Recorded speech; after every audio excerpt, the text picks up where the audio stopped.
माँ जी, आपकी चाय।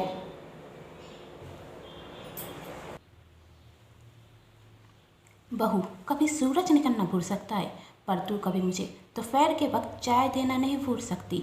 आ बैठ। जी माँ जी। अरे बहू, मैं तो तुझे बताना भूल ही गई। कल तेरी ननद आ रही है। कह रही थी कुछ दिनों को ऑफिस की छुट्टी मिली है, तो रहने के लिए आ रही है। क्या माँ जी, दीदी आ रही हैं? फिर तो बहुत मजा आएगा। मैं ना उनके पसंद का नाश्ता बना देती हूँ। अरे दीदी, आ गई आप? हाँ, आ गई। दिख नहीं रहा आपको?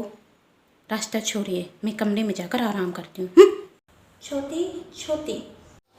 जाने दीजिए माँ जी, दीदी इतना लंबा सफ़र कर कर आई हैं, थक गई होंगी।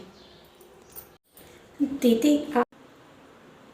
भाभी, आप में बिल्कुल भी अकल नहीं है। किसी के भी कमरे में ऐसे ही चली आई? प्राइवेसी नाम की भी कोई चीज़ होती है। कम से कम गेट तो रॉक कर तो आती। दीदी, मैं तो आपको सिर्फ चाय देने के लिए आई थी, परेशान करने नहीं। मैं चाय नहीं पीती, मैं ग्रीन टी पीती हूँ। क्या? गिरी गिरी। रहने दीजिए, आपसे नहीं बोला जाएगा। आप गंवार हैं और गंवार ही रहेंगी। जाइए अब यहाँ से। दीदी, आपका सिर दर्द हो रहा है तो मैं क्या आपके सिर में मालिश कर दूँ? इनफ तो इनफ भाभी। कब आप में आकर आएगी? आप गंवार हैं और गंवार ही रहेगी। मैं यहाँ कुछ दिन आराम करने के लिए आई थी, पर जिसकी आप जैसी भाभी हो उसके नसीब में आराम कहाँ। बस छोटी, यदि अब तूने अपनी भाभी के बारे में कुछ भी कहा तो मुझसे बुरा कोई नहीं हो। माँ, आप इनके लिए मुझ पर गुस्सा हो रहे हैं। आप देख नहीं रही हैं, जब से मैं आई हूँ इन्होंने मेरी नाक में दम कर कर रखा है। जानती हैं आप, जब मैंने अपनी सहेलियों को इनकी फ़ोटो दिखाई थी तो मेरी सहेलियों ने मेरा कितना मजाक बनाया था। कहा था तेरी भाभी तो गांव की गंवार हैं। आज के टाइम में इतनी भर भर चुड़ियाँ कौन पहनता है, और एक गंवारों की तरह पहनावा। मैं तो इनसे परेशान आ गई हूँ। जब देखो तब मेरी बेइज्जती कराती रहती है। मुझे तो इनसे दूर ही रहना है। कह दीजिए इनसे कि आज के बाद ना ही मेरे कमरे में आए और ना ही मुझसे बात करें। मेरी और फ्रेंड्स की भाभी कितनी स्टैंडर्ड में रहती हैं, पर इनसे तो मैं ये उम्मीद भी नहीं कर सकती। अब आप मेरे कमरे से जाइए।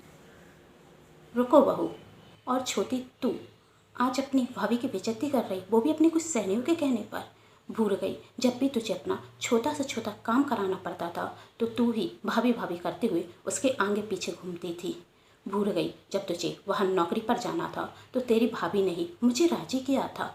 आज तेरी नौकरी रखे 6 महीने हो गए तो तू अपनी भाभी को गंवार कह रही है। उस भाभी को जो कभी भी तेरे किसी भी काम के लिए ना नहीं कहती थी, जो हमेशा तेरी चिंता करती थी। तू शायद भूल गई, पर वह बेचारी नहीं भूली। जब भी तेरा सिर दर्द होता था तो तू ही उसे तेल मालिश कराती थी। इसलिए आज वह तेरे सिर दर्द ठीक करने के लिए तेल लेकर आई थी, तेरे सिर की मसाज करने। पर तुझे तो अब यह सब कुछ गंवारपना रख रहा है। साथ में बैठकर ननंद भाभी चाय पीती थी, लेकिन आजकल चाय पीना तेरे स्टैंडर्ड के खिलाफ हो रहा है। ठीक है बेटा, शहर में गई है तो उस माहौल में धर, लेकिन अपने पुराने रिश्ते तो मत भूल। क्यों भूल जाती है तू? तेरी भाभी भी किसी की बेटी है। हमारा घर का माहौल अलग है और उसका माहौल अलग है। वही गांव में रही है तो गांव जैसा ही उसका पहनावा है और रहन सहन है। इसमें कुछ गलत नहीं है। तू जो अपनी भाभी का मजाक बना रही है, बल्कि तुझे तो अपनी भाभी की मदद करनी चाहिए। उसे अपना जैसा बना और कुछ अच्छे गुण तू उससे सीख। फिर देखना, जो तेरी सहेलियाँ ननंद भाभी की बुराइयाँ करती हैं ना, वही तुम दोनों ननंद भाभी को देखकर जर उठेंगी। सॉरी माँ, सॉरी भाभी। मैं समझ गई मैं कितनी बड़ी गलती कर रही थी अपनी इतनी प्यारी भाभी से दूर रहकर। भाभी, क्या आप मेरे सिर में तेल की मालिश करेंगी?